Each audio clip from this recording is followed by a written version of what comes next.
আসসালামু আলাইকুম everyone, অ্যানেল cooking house থেকে আপনাদের সবাইকে স্বাগতম। আমি আজকে আপনাদেরকে যে রেসিপিটি দেখিয়ে দিব সেটা হচ্ছে ইলিশ মাছের মাথা দিয়ে কিভাবে পাঁচমিশালি সবজি রান্না করতে হয়। তা আমি প্রথমে দেখুন একটা ইলিশ মাছের মাথা এবং দুটো লেঙ্গুর নিয়ে নিয়েছি।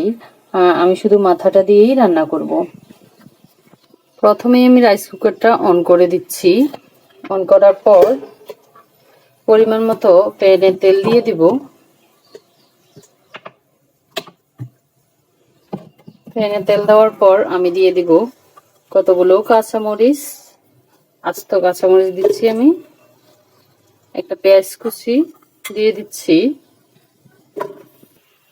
এরপর দিয়ে দিব 1 চা চামচ পরিমাণ রসুন বাটা। আপনারা চাইলে এখানে আদা বাটাটাও ব্যবহার করতে পারেন। তারপর দিয়ে দিচ্ছি আস্ত মাছের মাথাটা। এরপর এগুলোকে হালকা একটু নাড়াচাড়া করে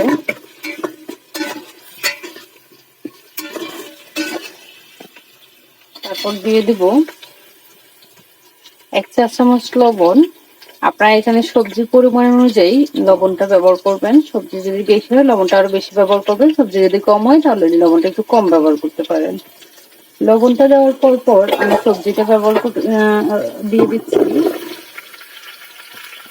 আমি এই সবজি খাতে নিয়ে নিয়েছি দেখুন দুটো আলু, কিছু সিম আর একটুখানি লাউ। এটার সাথে আমি টমেটো এড করে নেবো রান্নার প্রায় শেষ ভাগে। তারপর আমি এখানে দিয়ে দিচ্ছি 1.5 চা চামচের মতো মরিচের গুঁড়ো। এরপর অ্যাড করে নিচ্ছি 1 চা চামচ হলুদের গুঁড়ো। এরপর এই সব উপকরণগুলো দেওয়ার পর আমি সবজিটাকে ভালোভাবে নেড়ে ছেড়ে মিশিয়ে নেব।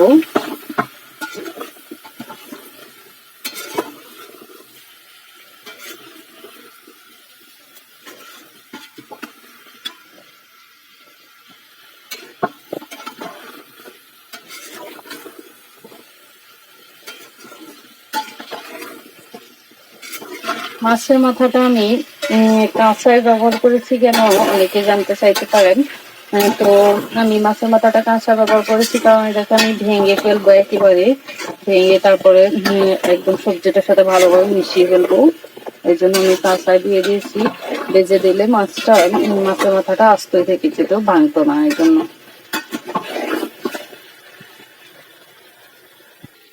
এরপর আমি ভালোভাবে এটাকে মিশিয়ে ঢাকনা দিয়ে 1-1.5 মিনিটের জন্য ঢেকে রাখবো, যাতে ভালোভাবে কষানো হয়ে যায়। তো ফ্রেন্ডস, আমি 1 মিনিট পর চলে এসেছি। 1 মিনিট পর এসে আমি সবজিগুলোকে আর একটু নাড়াচাড়া করে নেব। নাড়াচাড়া করার পর আমি এখানে 1 কাপ পরিমাণ পানি দিয়ে দিব।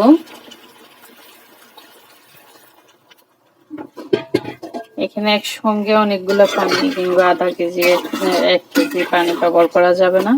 প্রথমে একটু করে পানি দিতে হবে, যাতে পানিটা দিয়েই মশলা একদম রসুন টসুন যা দিয়েছি সবগুলো মশলা ভালোভাবে মিশে যাবে সবজির সঙ্গে। তারপর আমরা অন্য মানে রান্নার জন্য পানি ব্যবহার করব। এখন আমরা কষানোর জন্য পানি ব্যবহার করেছি। তো আমরা এই পানিগুলো দেওয়ার পর কিছুক্ষণ অপেক্ষা করব। তো ফ্রেন্ডস, একটু পর দেখুন সবজিটা কেমন হয়েছে।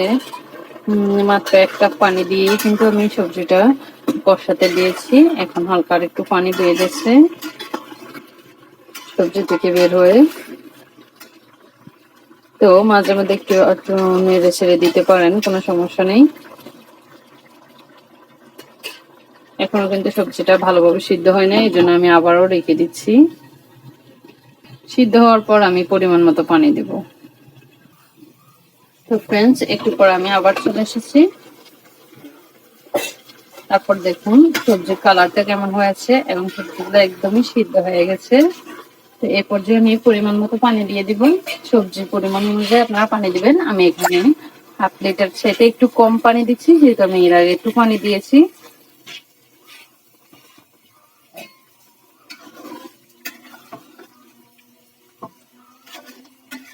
হাফ টেবিল চাইতে একটু কম পানি দেওয়ার পর আমি সবজিটা একটু ভালোভাবে এবার কিন্তু রান্না প্রায় মানে সবজির যে জলটা দিয়েছে জলটা একটু কমলেই কিন্তু আমি সবজিটা নামিয়ে নেব।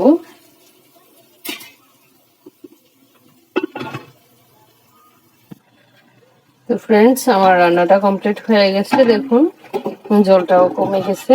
আমি এই পর্যায়ে কুকারটা অফ করে দিব। কুকারটা অফ করা হয়ে গেছে, আমার রান্নাটাও কমপ্লিট। তো এভাবেই অনেক মজাদার মজাদার রেসিপি পেতে আমার চ্যানেলটি সাবস্ক্রাইব করুন এবং পাশে থাকা বেল আইকনটি বাজিয়ে দিন, যাতে করে পরবর্তী ভিডিওটি খুব তাড়াতাড়ি আপনাদের সাথে শেয়ার করতে পারি। ধন্যবাদ।